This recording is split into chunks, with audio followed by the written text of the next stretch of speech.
spirit will rise to this day. Hello, my fellow citizens of America. This is Anonymous. 38 days remain until the truths of our country are revealed. They've told you not to listen to people like me. They've trained you to recoil at the sound of the words conspiracy theory, like a reflex, like a spell, said it enough times, and truth starts to sound like madness. But what happens when the veil lifts? You see it for yourself. What do you call a conspiracy? It's no longer a theory. The horrors done by word. There are documents, the footage, the soundtracks, the aerial children taken, the wars to the citizens study of flag acts and programs designed to the field. They read your food, your water, your ego, your silence, your fake things together. I know, what they were willing to sacrifice to protect the real story underneath. The real story is darker than you've imagined, and far more deliberate. In 38 days, there will be no more comfortable disbelief, no more dictated by roles. The world will not debate whether these things might be true. The world will have to ask how they ever doubted them in the first place. The phrase, conspiracy theory, will rot in its grave, where it belongs, and its place will stand evidence. In consequence, you won't need to trust me. You'll see for yourself, and once you do, nothing will ever feel normal again. The countdown continues, and the truth, your truth, is getting louder. We do not forgive. We do not forget. Expect us. I do not know what Anonymous plans to soon reveal, but it sounds something big will soon be exposed. I have added other video clips just because they seem to fit. Reflecting upon Memorial Day, Americans need to admit the harsh truth. The American people did not win World War II. All of the wars we the people have fought in and died for was not for freedom or justice, but to give the enemies of humanity the power to enslave the world. For those who have been paying attention and can see through the lies that surround us everywhere will understand that the Jewish, Masonic, Zionist, Communist banksters in the evil alliance New World Order, controlled by the black nobility, are the only ones who won World War II.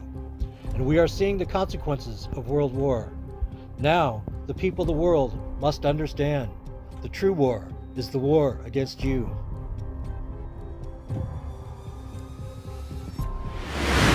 Ladies and gentlemen, citizens of the world, this world as we know it is full of lies, full of injustice, where the voice of the weak is drowned under the weight of power and money. We are here to change that. We come as the voice of those who have been silenced, as the determination of those who believe that justice is a right for everyone, not just a privilege for the chosen few. We are anonymous. We are not an individual. We are not a name. We are not an identity. We are an idea that the world must be transparent, that each of us has the right to know the truth about who pulls the strings, who influences our lives, and who manipulates this system to protect themselves.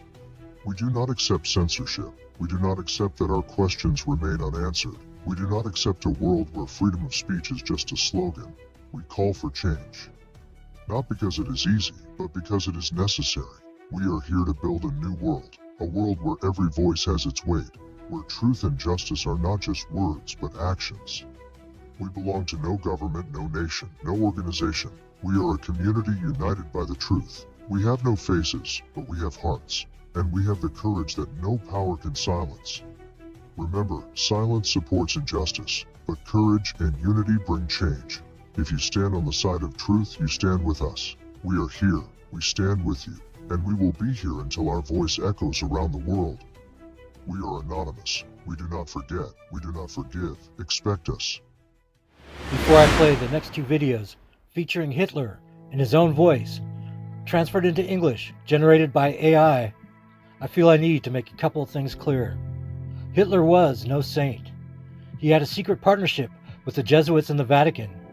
He was mentored in the city of London, just like Vladimir Lenin was. He was funded by the same Jewish banksters as the Bolshevik commies. So even if Hitler did indeed have only the best intentions for the people of Germany, the Nazis were National Socialists. As William Cooper and G. Edward Griffin have pointed out, there really isn't that much fundamental difference between totalitarian brands of communism and fascist National Socialism. They are but different flavors of tyranny. That being said, Hitler and the Nazis were fighting to protect the German people and the white Europeans from destruction and enslavement by the Zionist commies. Since the end of World War II, due to the extreme lies and propaganda, the truth was extremely hard to see. In our modern day, it should be clear to everyone. The Jewish Zionist New World Order plot for global domination and the destruction of the white race is most certainly an actual fact. And everyone has the God-given right to defend themselves and their country from any and all evil. Even General Patton stated before he was assassinated, "We fought for the wrong side." And when you listen to the actual words spoken by Hitler, it makes far more sense. And the pretense that he was a villain, worse than Stalin, Churchill, and FDR is preposterous. I mean, look at what FDR did. He caused Pearl Harbor to happen, then let it happen. So yeah, talk about betrayal. Talk about evil. The evil injustice inflicted by the British ruling elite and the Jewish banksters and other European nations at the treaty from World War I ensured another war would have to be fought by the Germans to regain their freedom. Indeed, the peace treaty of World War I was an utter betrayal of the German people by Kaiser Wilhelm II of the Habsburg dynasty. The only conclusion that one can reasonably make is that his loyalty was to his fellow royal bloodlines, and damn the German people. And one of the most shocking hidden facts is that the Jews declared war against Germany long before any persecution by Hitler and the Nazis. Even the most shocking of all, the Jews invented the concept of the final solution to eliminate the German people. The Jews deserve no sympathy. They declared war first. I'm not going to read all this, but I'll provide the link. The Jewish Declaration of War on Germany. I had the actual headline of the newspaper that said that the Jews declared the final solution long before Hitler, but sorry, I can't find that now. But this covers how the Jews themselves, they declared international war against Germany long before war ever broke out.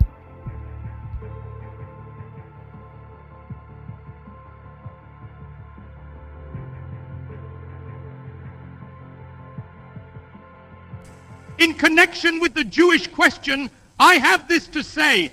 It is a shameful spectacle to see how the whole democratic world is oozing sympathy for the poor, tormented Jewish people, but remains hard-hearted and obdurate when it comes to helping them, which is surely, in view of its attitude, an obvious duty.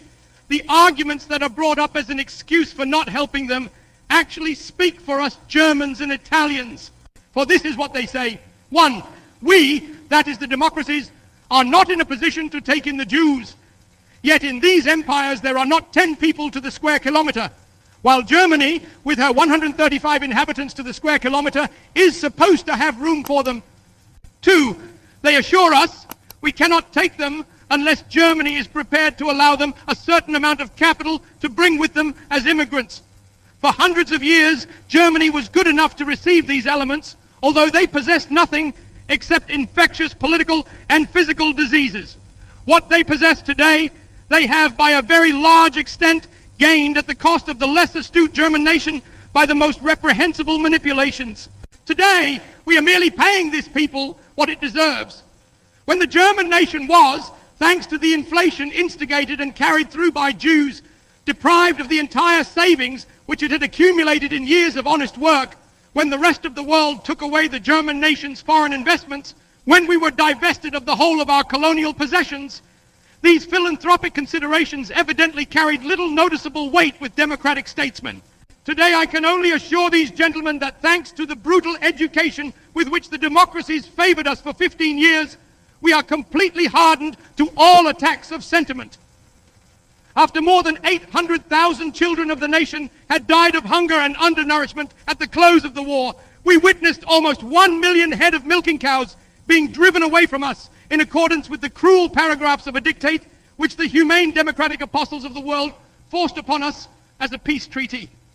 We witnessed over 1 million German prisoners of war being retained in confinement for no reason at all for a whole year after the war was ended.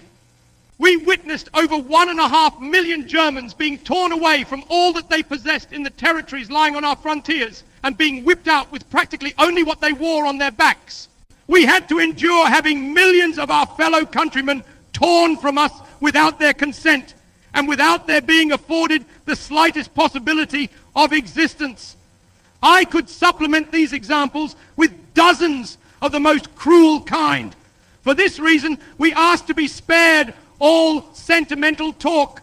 The German nation does not wish its interests to be determined and controlled by any foreign nation, France to the French, England to the English, America to the Americans, and Germany to the Germans. We are resolved to prevent the settlement in our country of a strange people which was capable of snatching for itself all the leading positions in the land, and to oust it, for it is our will to educate our own nation for these leading positions. We have hundreds of thousands of very intelligent children of peasants and of the working classes. We shall have them educated. In fact, we have already begun, and we wish that one day they, and not the representatives of an alien race, may hold the leading positions in the state together with our educated classes. Above all, German culture, as its name alone shows, is German and not Jewish, and therefore its management and care will be entrusted to members of our own nation. If the rest of the world cries out with a hypocritical mien against this barbaric expulsion from Germany of such an irreplaceable and culturally eminently valuable element, we can only be astonished at the conclusions they draw from this situation. For how thankful they must be that we are releasing these precious apostles of culture and placing them at the disposal of the rest of the world. In accordance with their own declarations, they cannot find a single reason to excuse themselves for refusing to receive this most valuable race in their own countries, nor can I see a reason why the members of this race should be imposed upon the German nation, while in the states, which are so enthusiastic about these splendid people, their settlement should suddenly be refused with every imaginable excuse. I think that the sooner this problem is solved, the better, for Europe cannot settle down until the Jewish question is cleared up. It may very well be possible that sooner or later an agreement on this problem may be reached in Europe, even between those nations which otherwise do not so easily come together. The world has sufficient space for settlements, but we must once and for all get rid of the opinion that the Jewish race was only created by God for the purpose of being in a certain percentage a parasite living on the body and the productive work of other nations. The Jewish race will have to adapt itself to sound constructive activity as other nations do, or sooner or later it will succumb to a crisis of an inconceivable magnitude. One thing I should like to say on this day, which may be memorable for others as well as for us Germans: in the course of my life, I have very often been a prophet and have usually been ridiculed for it. During the time of my struggle for power, it was in the first instance the Jewish race which only received my prophecies with laughter when I said that I would one day take over the leadership of the state, and with it that of the whole nation, and that I would then, among many other things, settle the Jewish problem. Their laughter was uproarious, but I think that for some time now they have been laughing on the other side of their face. Today I will once more be a prophet. If the international Jewish financiers in and outside Europe should succeed in plunging the nations once more into a world war, then the result will not be the Bolshevization of the earth and thus the victory of Jewry, but the annihilation of the Jewish race in Europe. The nations are no longer willing to die on the battlefield so that this unstable international race may profiteer from a war or satisfy its Old Testament vengeance.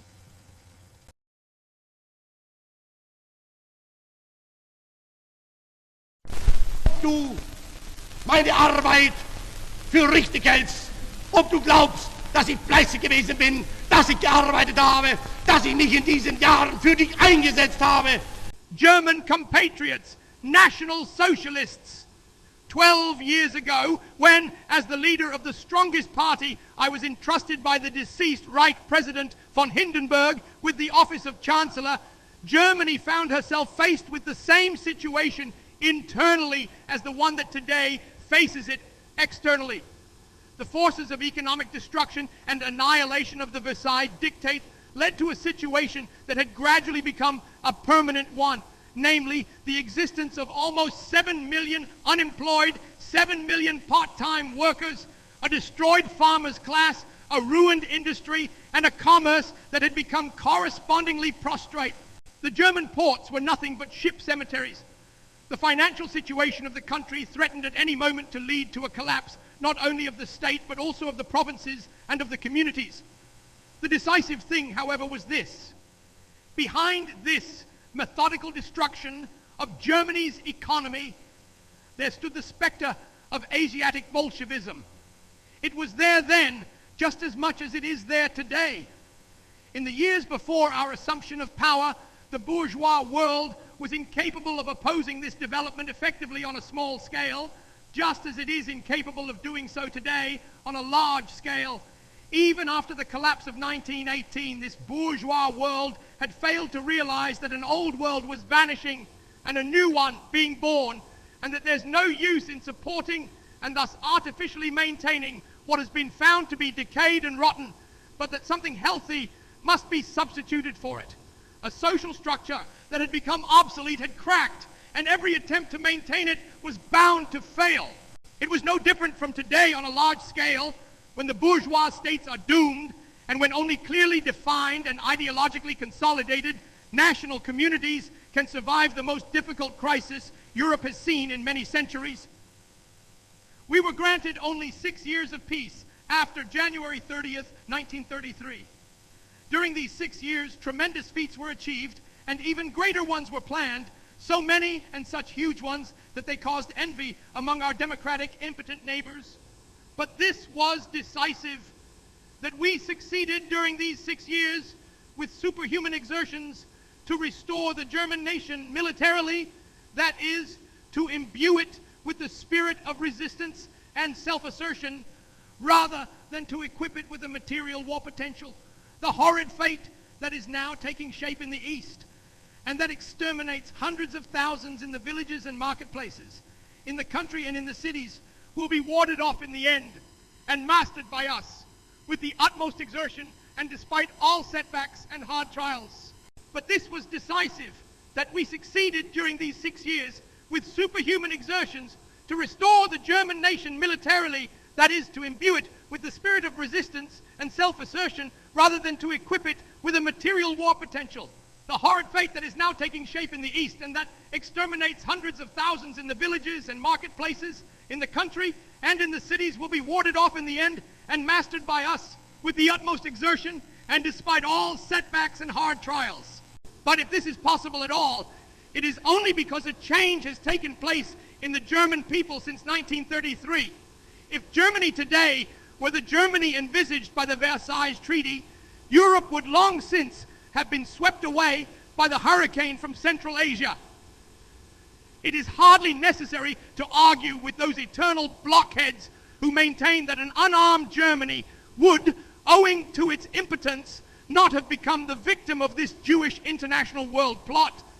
Such reasoning would amount to a reversal of all laws of nature.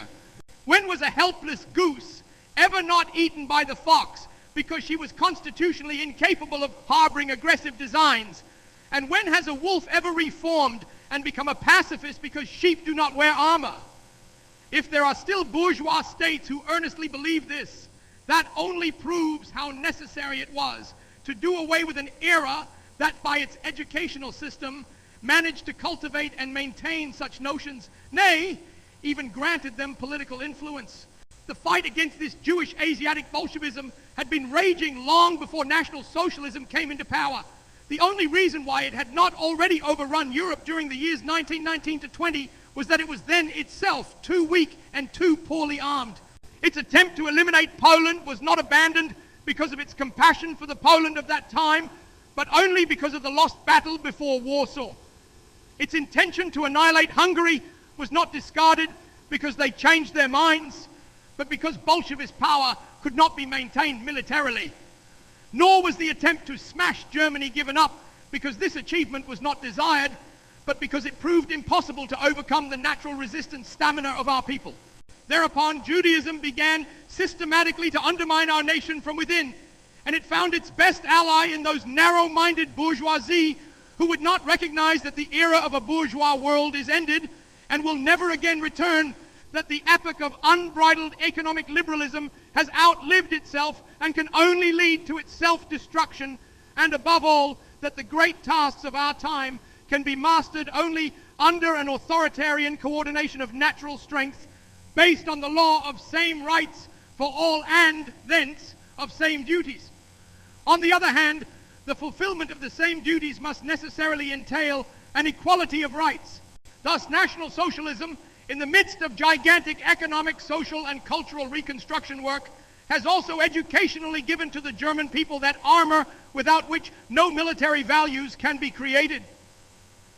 The power of resistance of our nation has increased so tremendously since January 30th, 1933, that it cannot be compared anymore with that of former times. But the maintaining of this inner power of resistance is by the same token the safest guarantor of final victory. If Europe today finds itself stricken with a severe illness, the stricken countries will either overcome this illness by exerting their full and utmost power of resistance, or they will succumb. Yet the convalescent and survivor overcomes the climax of such an illness only in a crisis that utterly weakens him. But in spite of all, it is all the more our immutable will not to shrink from anything in this battle for the salvation of our people from the most dreadful fate of all times, and unflinchingly and faithfully to obey the law of the preservation of our nation. God the Almighty has made our nation. By defending its existence, we are defending His work.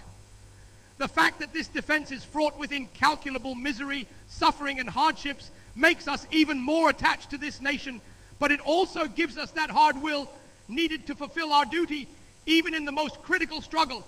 That is, not only to fulfill our duty toward the decent, noble Germans, but also our duty toward those few infamous ones who turn their backs on their people. In this fateful battle, there is therefore for us but one command. He who fights honorably can thus save his own life and the lives of his loved ones. But he who, because of cowardice or lack of character, turns his back on the nation shall inexorably die an ignominious death. That National Socialism succeeded in awakening and strengthening this spirit in our German people is a great achievement. Only when this mighty world drama will have died away and the bells of peace are ringing will realization come of what the German people owes to this spiritual renaissance, no less than its existence in this world.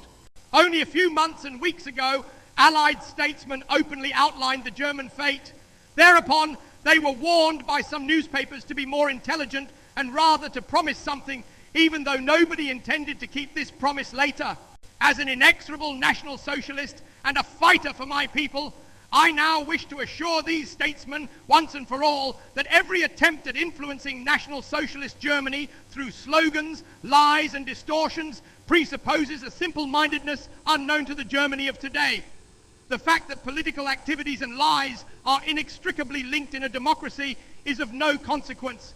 Decisive is that every promise given by these statesmen to a people is today quite meaningless, because they are not in a position ever to fulfill any such promise.